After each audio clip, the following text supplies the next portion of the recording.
Have you lost your job? Have you lost a loved one? Are you exhausted caring for your parents, for your kids?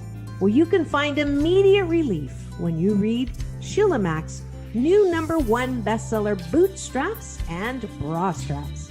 It contains the Boots formula to move from rock bottom back into action in any situation, especially right now. If life has knocked you down, pick yourself up with Bootstraps and Bra Straps.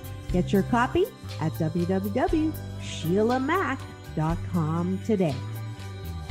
You ready for a reboot? Welcome to the Sheila Mack Show, reality at its finest. History reminds us those hit hardest often become the change makers. This year, we've all hit crazy economic, social, and emotional rock bottoms. We all get knocked down. Something hits globally, locally, personally. It affects our health, finances, our relationships. We have to recreate a business or career. Each show, Sheila and her special guest will be sharing their reboot stories, guiding you with real solutions to upgrade and up-level emotionally, mentally, physically, spiritually, and financially. Here on NBC's KCAA Radio. If you're ready to pull yourself up by the bootstraps and bra straps, enjoy a listen. Welcome to the Sheila Mack Show, reality at its finest. Here we have real people sharing real stories and actionable steps to help you reinvent, rebuild, and reboot your business and personal life on your terms. I'm your host, Sheila Mack, and today we have special guest, Anita Tosh. Anita began writing books late in life and now has 3 published YA Christian fiction books. Anita is a wife, mother, and grandmother. She has taught the Bible to people from all ages, from preschool to seniors, including end-time Bible studies. She also enjoys cooking, gardening, bike riding, and learning Hebrew. All right, welcome to the show, Anita. Thanks so much for having me, Sheila. All right, and I like to start off, this show is actually based on my new best-selling book, Bootstraps and Bra Straps, the formula to go from rock bottom back into action in any situation. And I wrote it right before the pandemic hit. So we have had some situations. Well, how perfect. It ought to be a #1 seller the way things are right now. Yes, it actually has reached best-selling status, and it is doing well. And it has a fun cover, fun name, but it gives lots of advice. I love your book. Thank you. So now I'd like to start off by asking you to share about a time in your business or personal life where you experienced a tough situation and how you got back on track.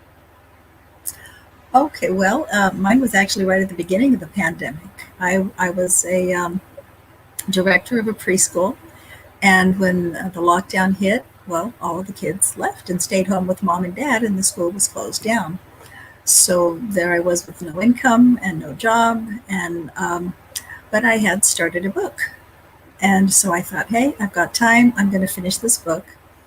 And so that's what I did for the rest of that year, was working on that book. And there was a lot of challenges getting that together and getting it, you know how it goes. So we did get that on the out there it actually released in June of this year. Okay. So so it was challenging, giving myself a schedule, making sure I had, put in the time to write every day, finding all the editors I needed and so forth. And there's a lot of choices to make when you're an indie author. I had tried going the traditional route, and a previous book I had, all the help, with the publisher and agent and all of that stuff. And so since then, though, I've decided to go the indie route, and that puts a lot more work on me to find all of these things. Yes. Yeah, it does. It takes a while. A good solid year was about the time frame for me as well. And the more work I did, the more I had to do. I did work with a publishing company that gave me lots of extra homework because I didn't know all the things I needed to do. So that was helpful. It was great, but it was like getting a PhD. How to write a book, let me tell you. You don't know how much goes into that book. It's the truth. Yes, I'd love to hear about your books and your topics and a little bit about maybe your favorite chapter in each book. Okay, well, the most recent one is called The Book of Jeremy, and that is about a young boy. He starts when he's 12 years old, and he begins having dreams and visions from God, and he sees what's coming, and it's really difficult for him being so young and to try and figure out what to do with this information that he's getting. He sees things happening around him that correspond with these dreams, and at first, it takes a while for him to figure it out. They're kind of weird dreams, but finally he does realize what's going on, and then World War III breaks out. And at that point, it's actually somebody posing as aliens that attack the Earth, and he has the story behind it and knows what's really going on. He's able to save his family, and becomes a hero as he continues growing up. So it covers 5 years of his life. So that's the Book of Jeremy. Before that is called God's Armory. And this one, there are some homeless people that end up being key to a small church making it through the last 3 years before Armageddon. So again, it has an end time theme to it. Okay. And except this one actually goes through Armageddon and into the millennial reign, the beginning of it. So that's a little bit different. Most books don't do that. My first one that I traditionally published, that one's called Zella, the Zella Chronicles, and it's not an end time book. It's the only one that's not so far. But I do plan on each of these having sequels. But Zella is a young girl. She dies, goes on from this life at a very young age, and she lets Jesus know that she wants to grow up. And he said, well, the only way you can do that is you have to have some experience with what goes on Earth. And so each chapter is a new adventure in her maturing. Nice. Wow. So, that sounds so creative. I love those books.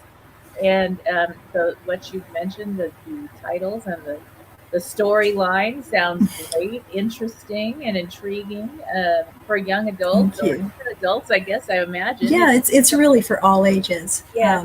I found out with my first book that if you don't have any sex or cussing, it's automatically considered young adult. And so, oh, wow.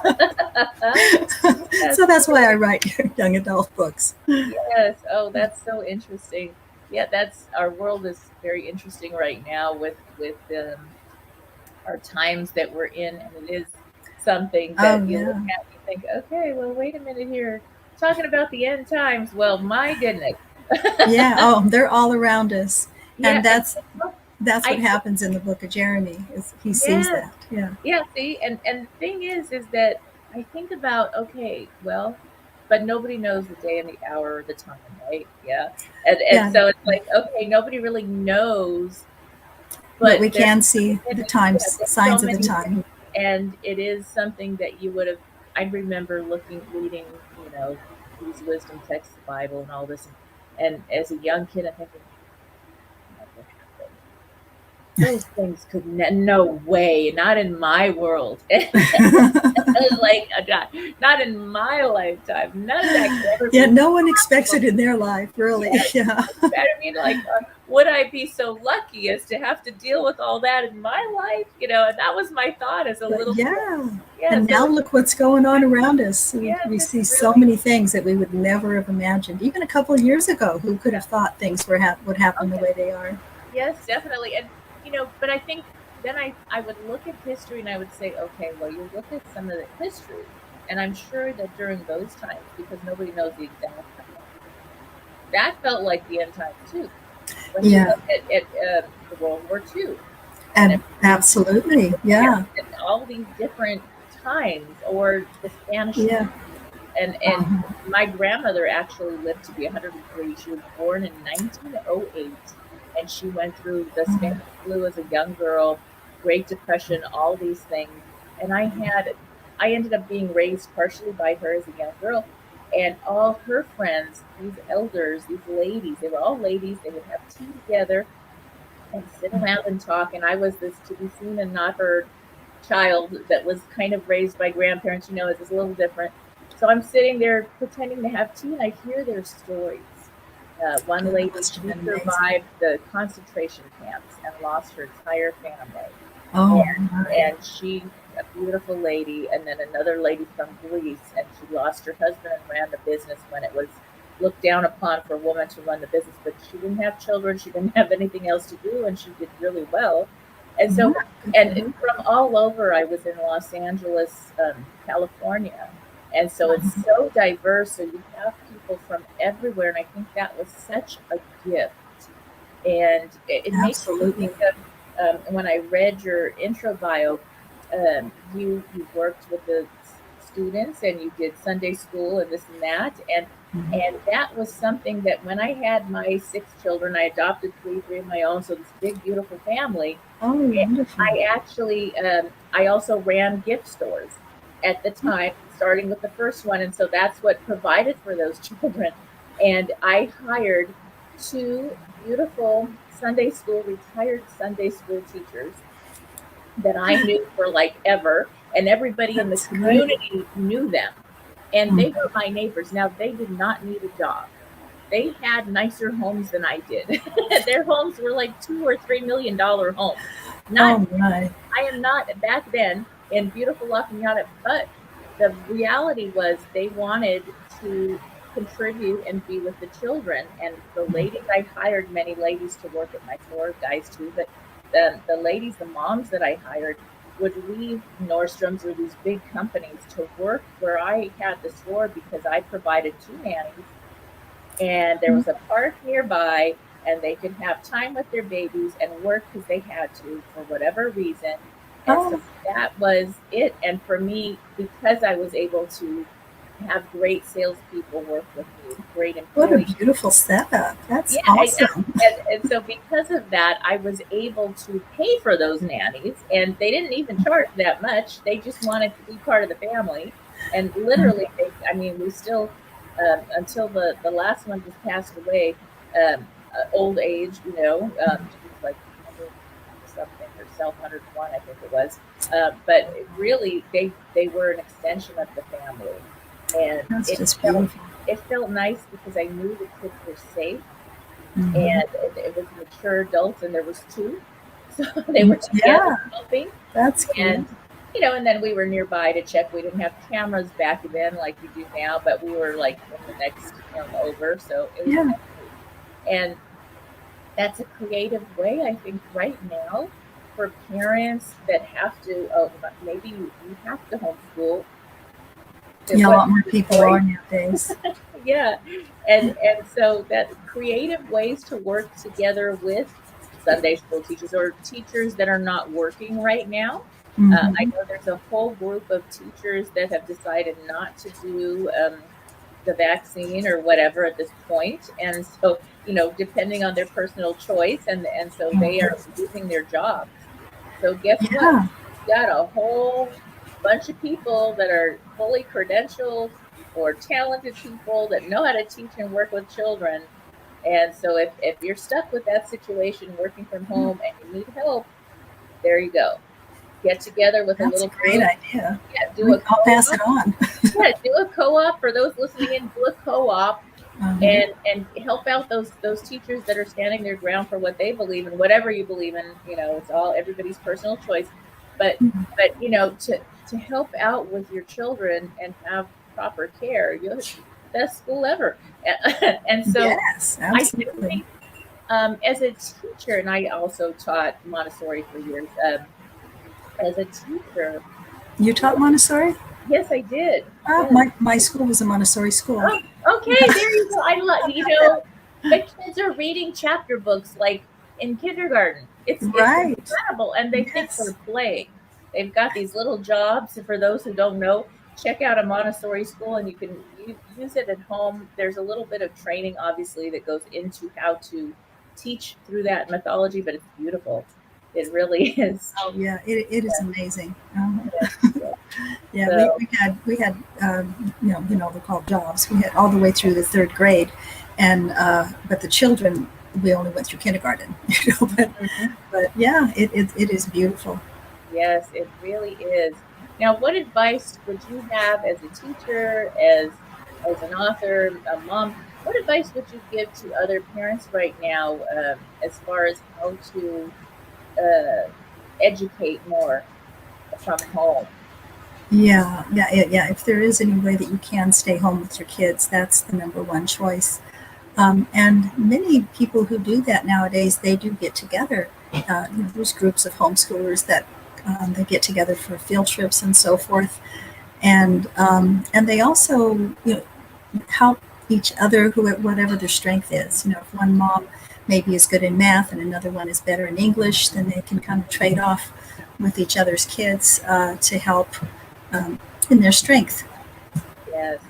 Yes, and that makes it so much easier. When I was teaching, I actually had a whole group of homeschool parents that I helped after school hours and helped them, to earn extra income, and because I wanted to contribute, and my kids would play with them and do their homework from school, whatever. We didn't have a lot of homework, and it was just there's independent study programs, ISPs, depending on your state.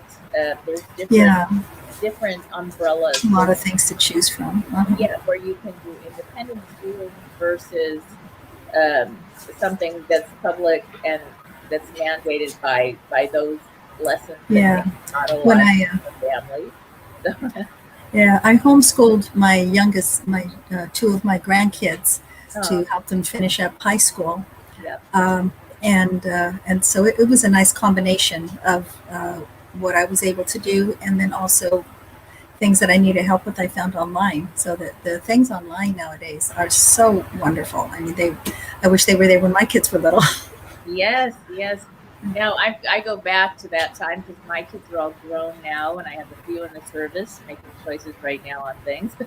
But so I this big family, and one of the things that I found with the high school students is my two youngest actually did CLEP tests, which is college entrance level exam tests.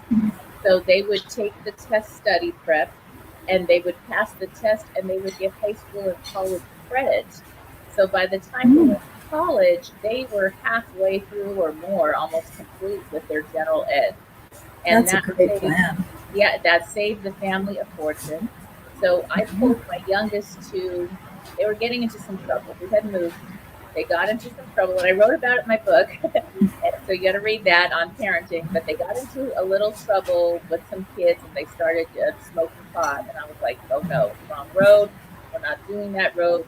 And so I pulled them out, and they traveled with me. And we were traveling with the Tony Robbins group and this big educational learning tour. We met all these speakers and trainers, Steve Forbes, all these incredible people. And so they did independent study with me in their CLEPs. And then in the summer, they got to go to Stanford. And Stanford had a high school and college level program. So they literally did the high school college level with other kids at the dorm in the summer. That's awesome. That experience, but then traveled the world with me and had that other Traveling is an education in itself. Yes, and it really kept them out of trouble a lot, and it also gave us that family time that was so important. And at that stage, when are you going to be able to take some time off and travel the world? And now it's difficult to do. Obviously, it's not something I would say to do now, but you can. Traveling is kind of a thing of the past at the moment. So. Yes, and you know what? Now with all this going on, we are really glad we visited every place on our bucket list. And we literally went everywhere. And so that, okay, if we can never travel again, we're sorry about that. Because we have met friends all over the world that are still friends today through that experience. But we're okay because we got it off the list. So that's something about the message is right now we have opportunities to do things like be with our children more. Yes. Be with our families more. And it feels maybe like, oh, this is a lot of work and it's a struggle. And how do I keep up the house and keep up my work? And now I've got the kids making a mess full time and kid stuff. and it's a lot of work. So Parenting is a lot of work. Yes, so give yourself that permission to let things be okay. I think Absolutely. also involving the kids with Yes. helping around the house is not a bad thing. Yeah. Part of our homeschooling with my two grandkids, they were in high school, and one of the class was cooking, and they had to make a menu. They had to do the shopping. They had to prepare the meal. They had to clean up after the meal.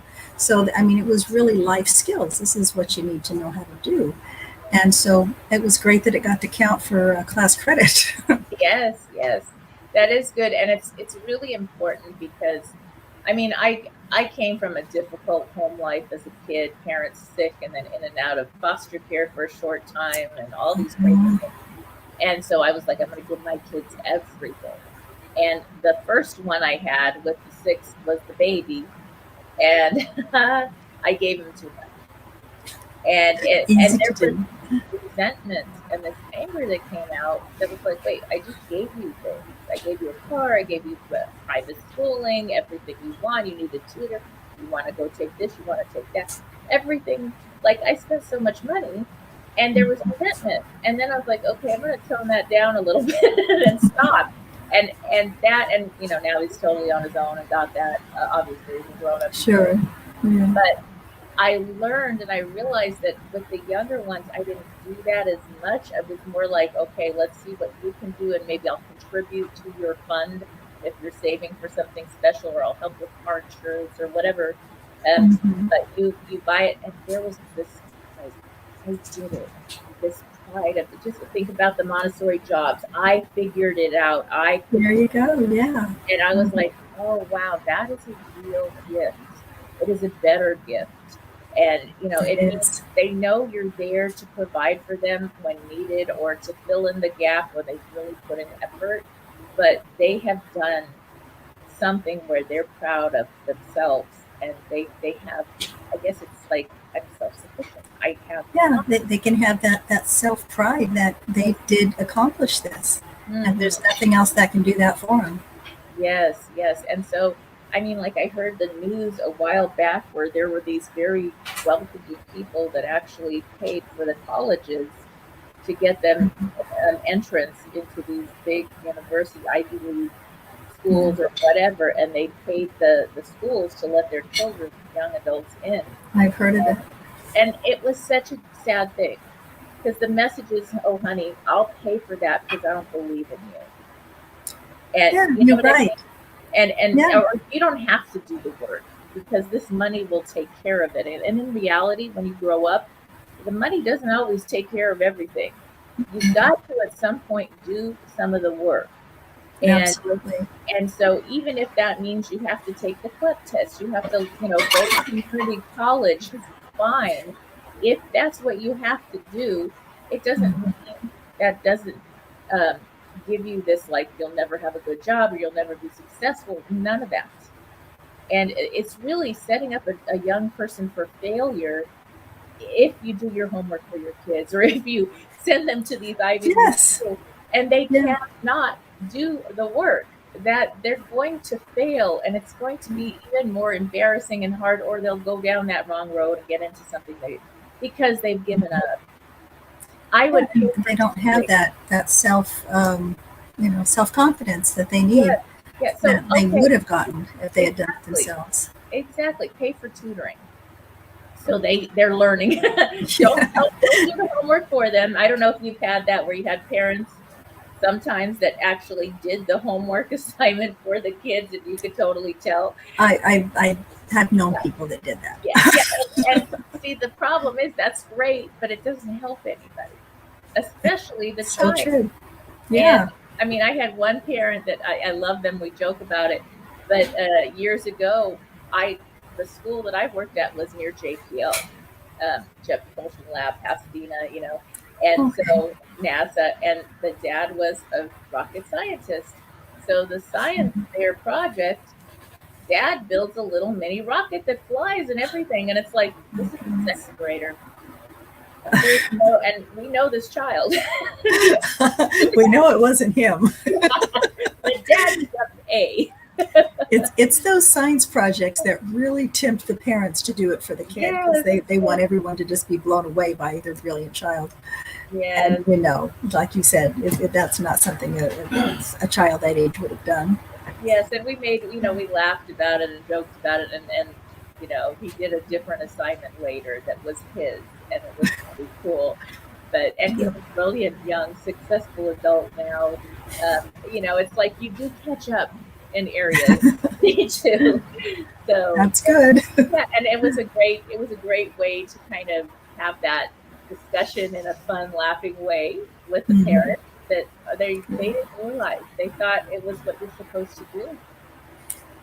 So that's so important. So after that, did the parents stop doing the child's work? They actually did. It was really a good catch. Now, I know for myself, I remember my youngest, I wasn't teaching at the school yet, but I had an elder care issue. I was taking care of that grandmother I mentioned, who got a little bit of dementia. In her late 90s to hundreds, somewhere in there, she got a little touch of dementia. So she was living at our home, and she ran away often to go. She would go to the neighbors' houses, or she would go to the store nearby to take chocolate because they wanted her off sugar. And she would literally steal a Hershey bar, and then we could pay for it. And eventually we placed her near our house at a home because that happened. But we would arrive late to the Montessori school a few times. This happened where the principal, and we're good friends today still, called us in, the parents in, to the office and said, this is what happened. We called your daughter in and we told her, why are you late? And now my daughter was in pre-K. And my daughter said, do I look like I drive? Do I have a license? You're talking to the wrong person. Oh my goodness. She stopped her little foot, and I was like, okay, I get it. And they were laughing, and they said, so yeah, you're the one we're supposed to call into the office. and then when I explained the grandma situation, and we did place her like the end of that week, they got it. And so that was, but see, children will tell you the truth. They will tell you like it is. They will come by. They won't sugarcoat it. They will tell you. And that's something, listen to what your children say and see what they're doing. A lot of the times, they will act out what they're seeing either at school or through an adult or parent. And it might even be they're copying something you're doing and you're correcting them on it. And I've had children copy me that were in my class, and it is hysterical sometimes to see how we look to them. The first one I saw doing it was my granddaughter. She was in the class, and sometimes I don't hear real well. And so I would ask a child a question. I would stop and say, I'm sorry, I didn't hear you. And that's what she was copying. I'm sorry, I didn't hear you. Could you say that again? And but there's so many other things they copy that you don't expect.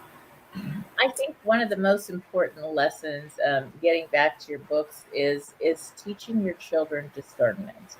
And whatever faith practice you have at home is a beautiful thing to have. And to also teach that discernment, because when they go to school or when they go out into the world, they're going to get different opinions. And it even could be from your religious practice that somebody's not aligned in there. And this happens throughout. Everyone's human. Wait a minute.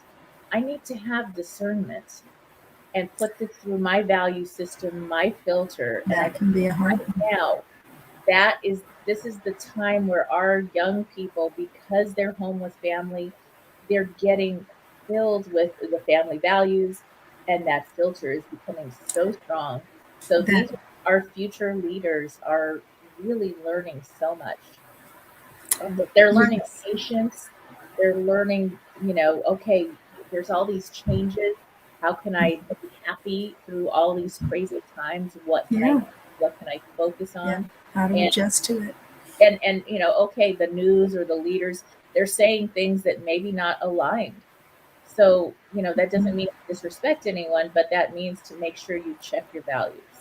And that's really important. And then bringing good reading, good movies, good things home for your children or young adults at home.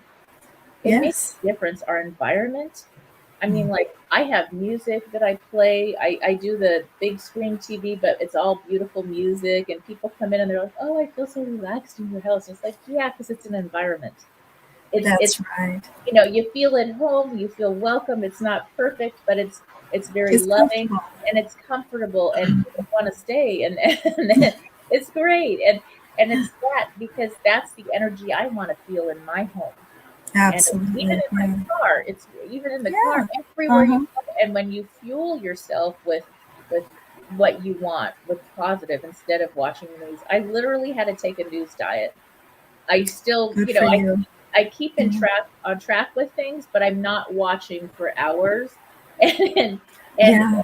Yeah. because you can get upset, or you can get very Yeah. overly, You have to limit it. It can be overwhelming.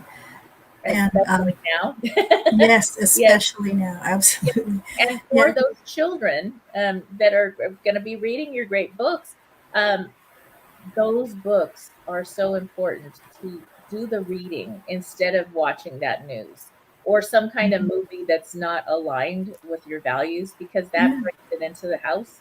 And with they already are getting so much of what's going on just being on this planet. You're going to get it. You're going to hear it from a neighbor. You're going to hear it from Oh, parents talking, a phone call, whatever. They are going to hear it and know. They mhm. don't need more. They need the parents, whoever's leading that home, teachers leading the school, to come in with even more calmness and focus and connection to them than before, because it's holding them steady and making them feel safe. There's something so important about feeling safe when Yes. they're growing up, especially, that it just gives them a peace so they can learn, so they can study and Right. know and feel calm during crazy times. So that's really important. It Uh, sure is. Yeah. And, yeah, and I like what you said about the family having more time together. That even though there are the lockdowns and things like that happening, that is one of the plus things, that families have been able to have more time together. yeah, And like when our children were growing up, we had a family time every night where we would read some Bible, we would read another book like Ellen Montgomery or something like that. That was just, it's uplifting and it makes you feel good when you read it. yeah. And just that time together, that you have the common Hmm. memories. Yes, yes. It's so good. And in fact, I did that with my children as well. We had a family reading time every night. And it was when they were babies, I started it because somebody told me about it. I said, well, that sounds cool. All right, I'll do it. The babies are supposed to learn. Awesome. And then getting through the terrible twos, it was that ritual, that routine that like calmed them, so they actually got Yeah, to bed on time. And then as they got older, literally, if I traveled or they traveled, and even now we connect on the phone every evening pretty much, and we discuss great. things, or we don't read as much together, but they read. They're Uh-huh. all readers, avid readers, Yes. because of Uh-huh. it. And so that's Mm, really ours are important. too. Yes, Hmm. and so those little traditions are Hmm. so good. And then having extended family, like you homeschooled your grandkids. Listen to this. Grandparents, get ready. After the show, you might get a new assignment, but it's a beautiful thing, because it's that, like, I had all those grandmas around me. I Hmm. adopted all of them, really, literally. And so they gave me great wisdom at a young age. That wisdom is more than you could find in a book. It's Yes. more than going to school and studying. It's a wisdom, a generational. Tell the Yes. stories, and the stories are living history of what happened, and the feeling, the emotion. And as we're going through our own living history right now, to Hmm. have people that can go back and share what they went through, it gives hope and hope. Okay, wow, they made it. I can make it too. Yeah. You know, Yeah, it was interesting the other day. My oldest granddaughter, she's in college, Mhm. and she had an assignment to interview somebody my age, and then to compare what my life was growing up to nowadays and what the difference is. And I really, it's the first time I really got to talk to her about a lot of things that, even though we live right there, and we see each other almost every day, there's a lot of things we haven't talked about. So that was really something special to me, that I got to share all of that. And it's good to hear you mention how beneficial it was for you. Yeah, something we don't see as much nowadays. No, and I mean, I intentionally hired those ladies that were my nannies and close friends and family, actually, because I adopted them too, right? But those ladies had such wisdom, and their stories were incredible. Their vocabulary was so rich, and their experiences. And so I wanted my children to have what I had in that respect, because I knew it helped me so much. It's wonderful that you realize the benefit. Yes, and it was really one of the best investments I made as far as that goes, to just do that. So yeah, and there's grandparents and people out there that would love to be part of the family, be part of some type of connecting with your family, having a dinner together, sharing their stories. Would love it, and it would bless everyone. So definitely. So now I'd love to hear a little bit more about your books. So your latest one is out now. Are you making it? You are making the series, so more are on the way. Right, more are on the way. So there's in Jeremy, the book of Jeremy, he had a rather large family.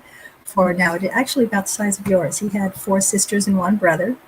So so there was 6 there, and so the book of Jeremy, of course, focuses on Jeremy.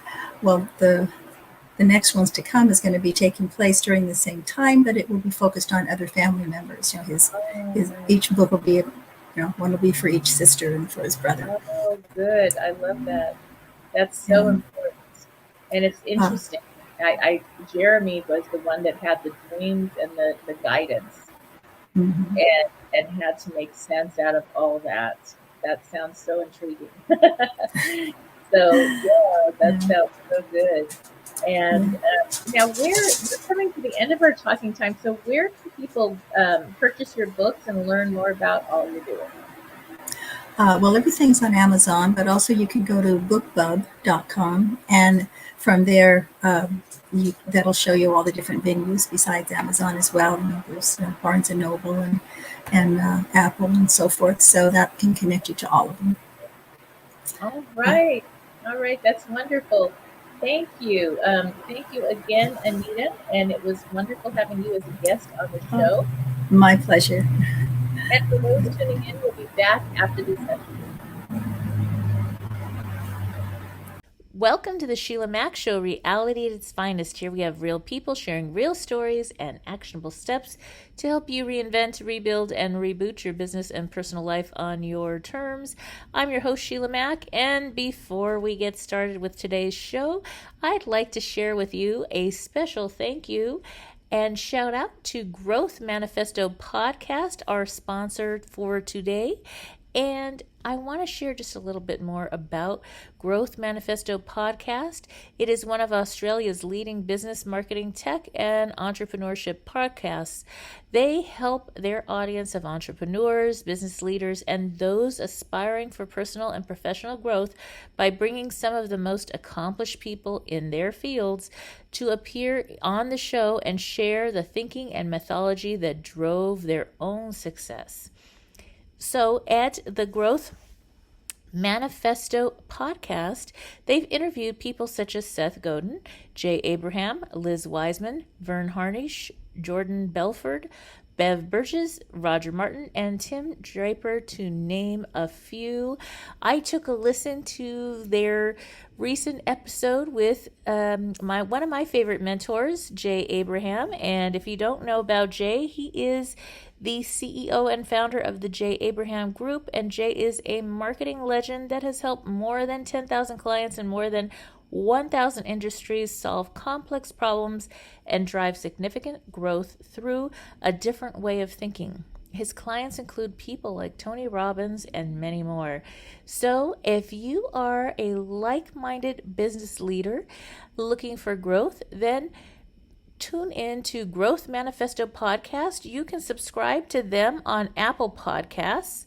And also, they have a YouTube channel to subscribe to, or go to their website at www.growthmanifestopodcast.com. All right, and now it's time for the show. Dear Sheila, I love my job, great company, and love what I'm doing, but I have a very narcissistic director. He takes pleasure in ridiculing his team individually or in a group, and is not honest with reporting occurrences to upper management. Our team has been working diligently with extra documentation to protect our positions, which adds a great deal of time to our daily tasks. Aside from going to human resources, transferring departments, or separating from the organization, do you have any thoughts on how I may deal with this type of personality as I want to remain and grow with the company?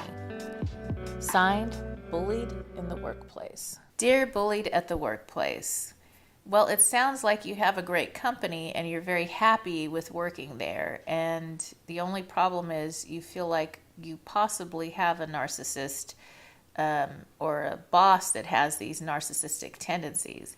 Now, that could very well be true. And there are people that actually have that situation, which is a mental disorder, and it's very hard to help.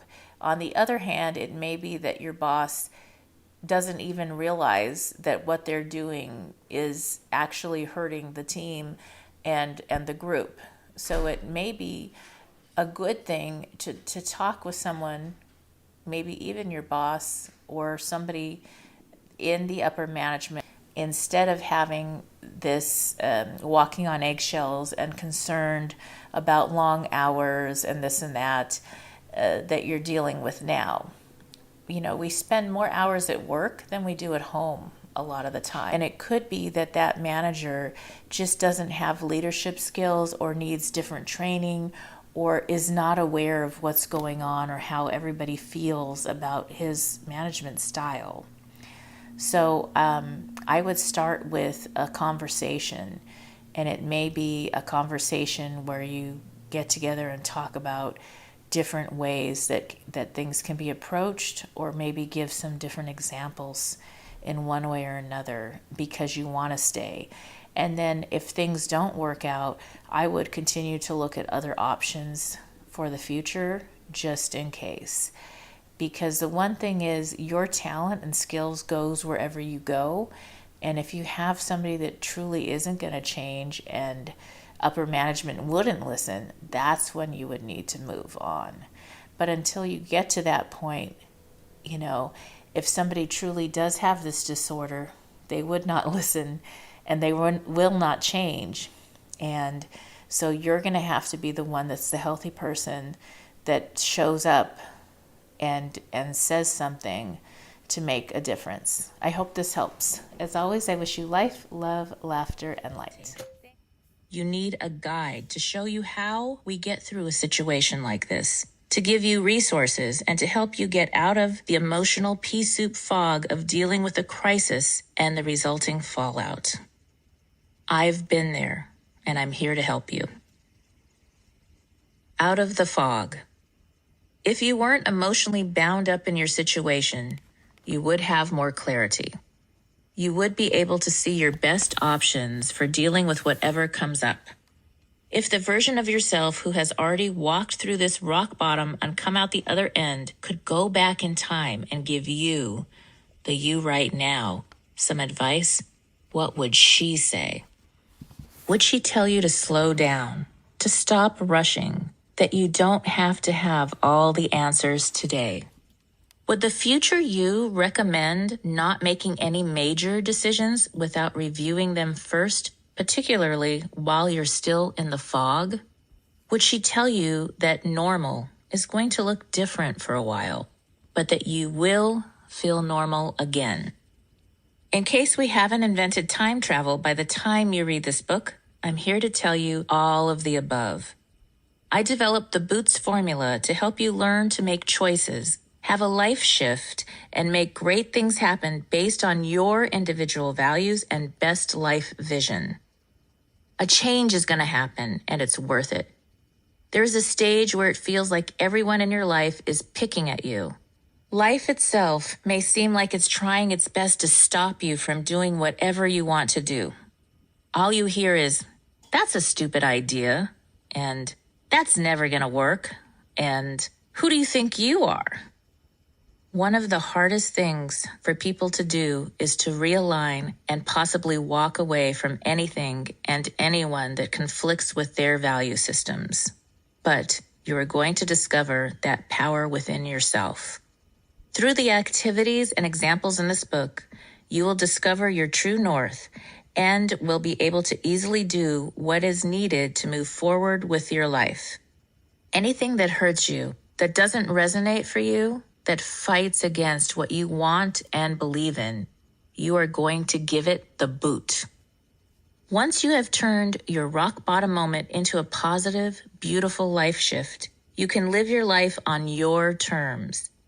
Your life will probably look different, but you get to design it this time. You are taking your life back, and you are in charge, not anybody else.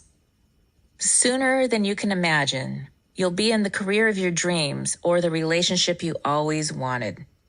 Because you are going to learn to develop healthy boundaries. Because you are going to do things differently along the way from here to there. You will begin to attract the people, the job, the place to live, all of the opportunities that align with who you are, your essence, your truth, not anybody else's or even society's expectations of the way you're supposed to be. Once you have accepted that you are in charge of living your life and you begin to embody living your truth, people are going to see you. They're going to be inspired by you. Then you're going to hear, "Hey, can you show me how you did that? I want to do it too." When you assess your peer group and up-level according to your life purpose and vision, and once you have created a life shift for yourself, whatever that looks like, your life is not just full, it's fulfilled. Not only do you get more and better sleep, you wake up feeling rested and happy. You know that you're doing what you need to do. Yes, sometimes your heart will call you to leave certain friends or family members in order to find a more aligned peer group. From what I've seen, however, the ones who leave always return to lead their family and friends to success. Because your friends are more in alignment with your beliefs and value system, they support you while also pushing you toward your personal best. Life still involves work, but as a whole, it feels far more effortless. But you don't have to wait for the right person, right job, or right investment opportunity to show up. You can start living now so that every moment as you go forward through the process of recovering from rock bottom and redesigning your life is one more step to being the best version of you, the one who came. All right, if you are looking to reinvent life on your terms, if you are grieving, experiencing financial turmoil, career shifts, relationship problems, parenting, elder care, victims of abuse, breaking free from an addiction, or seeking an overall business and lifestyle redesign, then you may need a reboot. It is not fits all, just like a pair of boots or a bra. So the formula is designed to help you through any situation.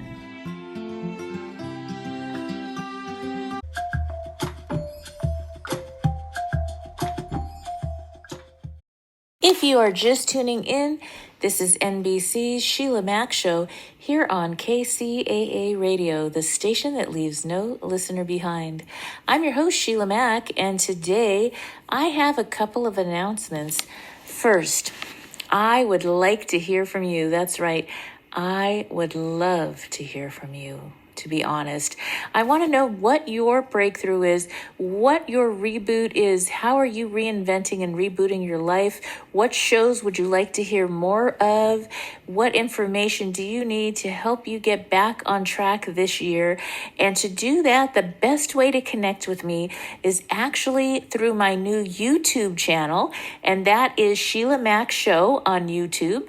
And there you can see past recordings, and you can also see other information and shares that I have. And I would love for you to share in the comments there what you're needing more of and what you're rebooting this year and how we can help you get back on track. Giving you some homework, grab a copy of my bestseller Bootstraps and Bra Straps to learn the formula to go from rock bottom and back into action in any situation.